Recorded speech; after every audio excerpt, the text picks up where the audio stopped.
We're too busy trying to get. We're in a house and we don't even talk to each other. We text each other. We watch movies, 5 movies, playing at the same time. Every family member watching the movie, and they all different movies.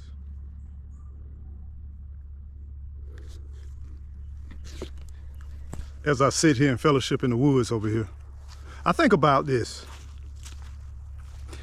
Every single day the bird gonna get up and sing. And I think about, they're gonna find some food. They're gonna find some resources. It rains some days. Shoot, we even got a little snow this year. And the birds still came out to do their duty. You know, times come where adversity happens every day. And through the adversity, we have to push through. We can't give up. Even though life will teaches us that life don't have to be this hard, and we feel like giving up, but we can't give up, fam. We can't give in to life adversity. The birds teach me to still sing, even though I want to cry. The birds teach me to rise up when I don't want to fly. The birds teach me to go get up and get your meal, because this life is truly the real deal. We can't give up on life.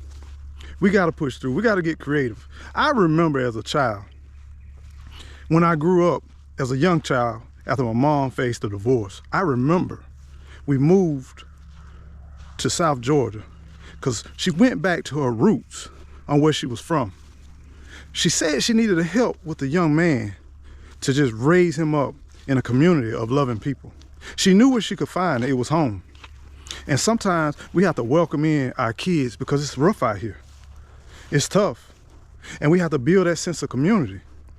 We have to mend them when they're torn down. And my grandmother, she opened up my mom with open arms. Even though at the time she had her youngest child, which was a young woman living there with disabilities.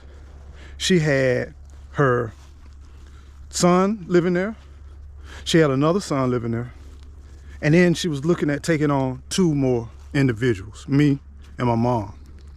And she welcomed us with open arms. She worked 7 days a week, taking care of her family, cooking and cleaning, scraping.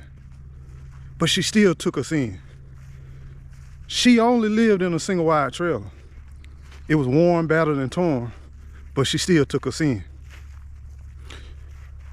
She wasn't a rich woman, but she was rich in love, and she was rich in caring and support. Years later, I remember when I used to go get a haircut, and I used to go to the barber shop, and the barber would have 3 jobs in one, at least 3, minimum 3. He cut hair, he sold numbers, and he sold cookies and snacks and all of that too, right there in that barber shop.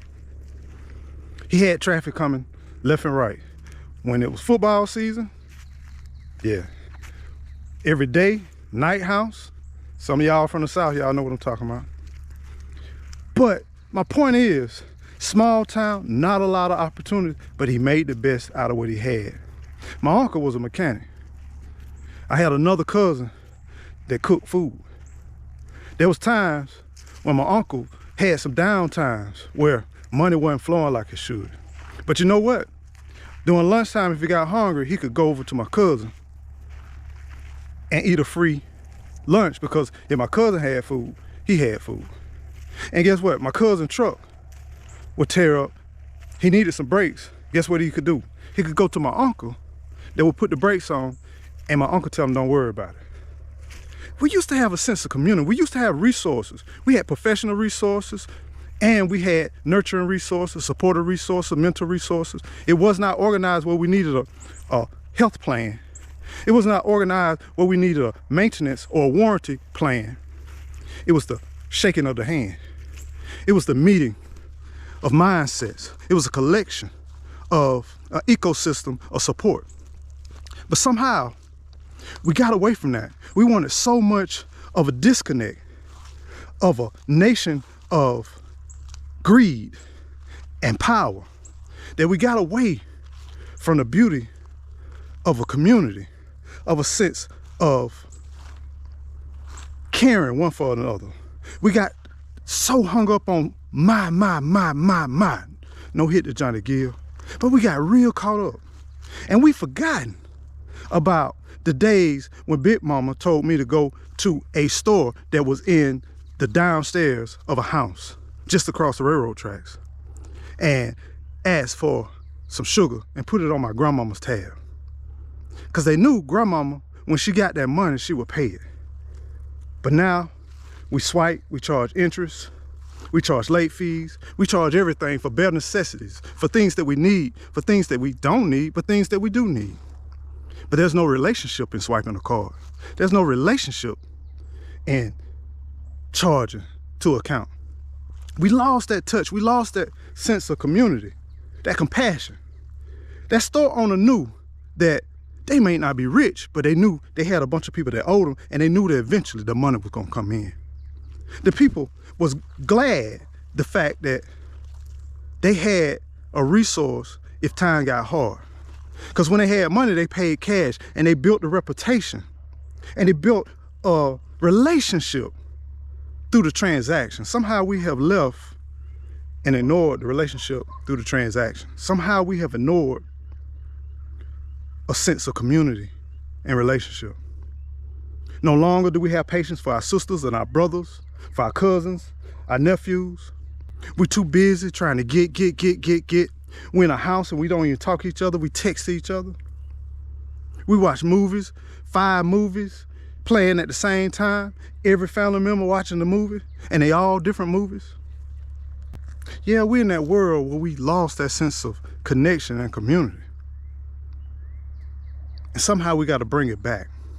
Because if we can bring it back, we can never go hungry. We can never be lacking in resources. We can never be lacking in certain things. We may not have everything we wanted at that time, but we didn't have to worry about food, shelter, love, and support. There was some things that was fundamental and must have to surviving in life. Yeah, surviving wasn't the issue. Thriving might have been, but surviving wasn't the issue. Somehow we have lost that disconnect. Somehow we have lost that fellowship. A long time ago, you used to go on the first day of the week and go and sit and listen. And after you fellowship and worship, you used to stand outside for hours and talk, and the kids used to run around and play. The kids sometimes will argue, and then you'll work it out, and you'll hug it out, or you'll shake it out. There was a time when a friend cared about how you feel, and they noticed how you feel. It wasn't an emoji or nothing like that. They could just tell something was hurting you. There was a time when we had compassion. Yeah, there was always dissension, there was always hate, but it was not in abundance that a lot of us wanted to demonstrate. It was a time when we cared for each other, and a time when we fellowship. I don't know what's here to come. I don't know what's gonna come, but sometimes you have to reset in life and reboot. And if you reboot, and if we have to reboot, let's make sure that we reboot the right way.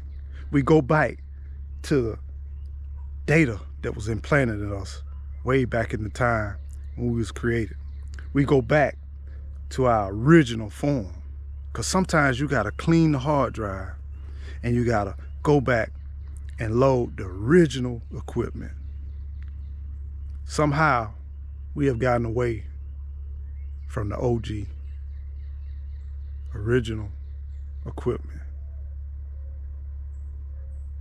Sometimes we need to go back to where we began so that we can come full circle around to all starting all over again. Y'all stay well, stay blessed, and my friends, please, whatever you do, don't forget to keep on growing. grow.